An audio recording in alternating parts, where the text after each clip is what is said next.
ग्वालियर जिला और सत्र न्यायालय ने तिहरे हत्याकांड के 3 आरोपियों को उम्र कैद की सजा से दंडित किया है और उन पर 39,000 रुपए का जुर्माना भी अधिरोपित किया गया है। घटना ग्वालियर थाना क्षेत्र के चंद्रनगर में 7 साल पहले घटी थी, जहां भिंड के रहने वाले एक युवक सूरज गुप्ता ने अपने मामी सरोज देवी, उनके लड़के पवन और पुत्र वधू रुचिका की गला काटकर निर्मम हत्या कर दी थी और उसके इस निर्मम हत्या कांड में भिंड के ही रहने वाले 2 दोस्त बिट्टू खान और साथ ही में रामदीन भी शामिल थे।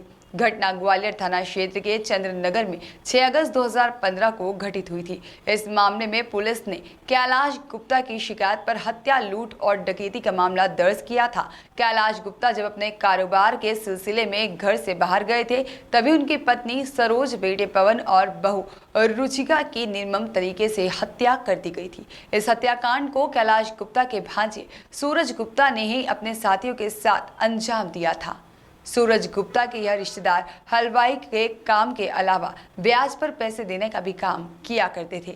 इसी सिलसिले में उसने भी अपनी मामी से पैसे उधार लिए थे, लेकिन सूरज पैसे वापस नहीं कर रहा था। घटना वाले दिन भी सूरज अपने दोस्तों के साथ में चंद्रनगर स्थित कैलाश गुप्ता के घर पर आया था, जहां इनके बीच हो रहे झगड़े को पड़ोसी बबलू भार्गव ने देखा था।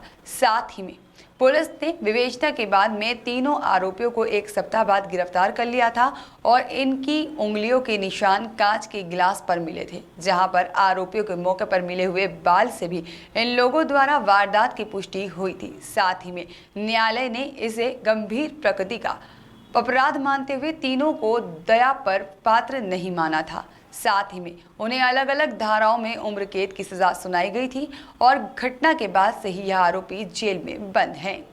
विकी शर्मा की रिपोर्ट।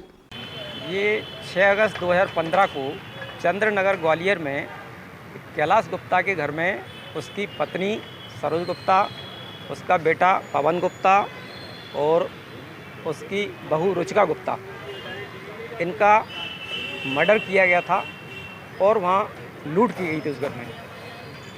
और उसको मर्डर के बाद वहाँ से आरोपीगण वहाँ से भाग गए थे। और जब रात्रि में 12 बजे करीब जब वो व्यक्ति कैलाश गुप्ता फरियादी अपने घर पे पहुँचा, तो उसके घर पे बॉडियाँ पड़ी हुई थी और पूरा सामान अस्त-व्यस्त था, जिसकी उसने तत्काल थाने पर रिपोर्ट की थी। और फिंगरप्रिंट और क्राइम सीन एक्सपर्ट वहाँ पर बुलाए गए थे और उनके द्वारा मौके पर पुलिस ने कार्रवाई की थी।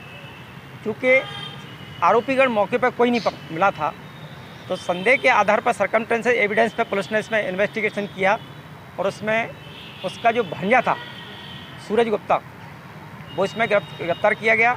उसका साथी इरफान, उसको गिरफ्तार किया गया और एक रामदीन उनके साथ में था। इन 3 लोगों को गिरफ्तार किया गया, उनसे पूछताछ की गई और उन्होंने पूरा घटनाक्रम को बताया। उनसे माल बरामद हुआ, जो घटना में वेपन इस्तेमाल किए गए थे, चाकू, कट्टे, रिवाल्वर, वो सभी आरोपी से बरामद की गई। सोने के आभूषण थे, सोने चांदी के, जो लूट उन्होंने की थी, जिसके लिए ये सब किया गया था, वो बरामद किया गया पुलिस ने। और इसमें खास बात ये रही, पुलिस ने जो इन्वेस्टिगेशन किया कि इसमें आरोपी इरफान की स्थिति थोड़ी डाउट हो रही थी, तो इनके DNA टेस्ट कराए गए थे। तो इसमें मौके पर जो बाल पाए गए थे मानव के, झूमा झटकी में जो बाल मिले थे, वो बालों का और आरोपी गणों का ब्लड सैंपल का DNA कराया गया, तो उसमें इरफान का DNA टेस्ट मैच हुआ था। वो इसमें एक बहुत महत्वपूर्ण कड़ी थी। इन सबको पाते हुए न्यायालय ने इनको जो है आजीवन कारावास की सज़ा दी है और प्रत्येक आरोपी को 18,000 रुपये अर्थदंड से दंडित किया गया। आरोपी सूरज गुप्ता और रामदीन और इरफान और बीटू उर्फ इरफान, 3 आरोपी इनको कल सजा दी। पूरे मामले में देखा जाए तो एक बाल ने सजा दिला दी। हाँ, आरोपी इरफान का थोड़ा सा संदेहास्पद हो रहा था, तो वो जो बाल, मानव बाल जो मौके पे मिले थे, उनसे जब DNA टेस्ट कराया, उससे उसको कुछ पाया गया। बाद बाकी FSL रिपोर्ट आई थी, FSL रिपोर्ट थी, उसमें अन्य भी थी और माल बरामद हुआ था, एविडेंस प्रॉपर आई थी। नाम बता दीजिए। मैं वरुण शर्मा और मेरे साथी कुलदीप दुबे जी, दोनों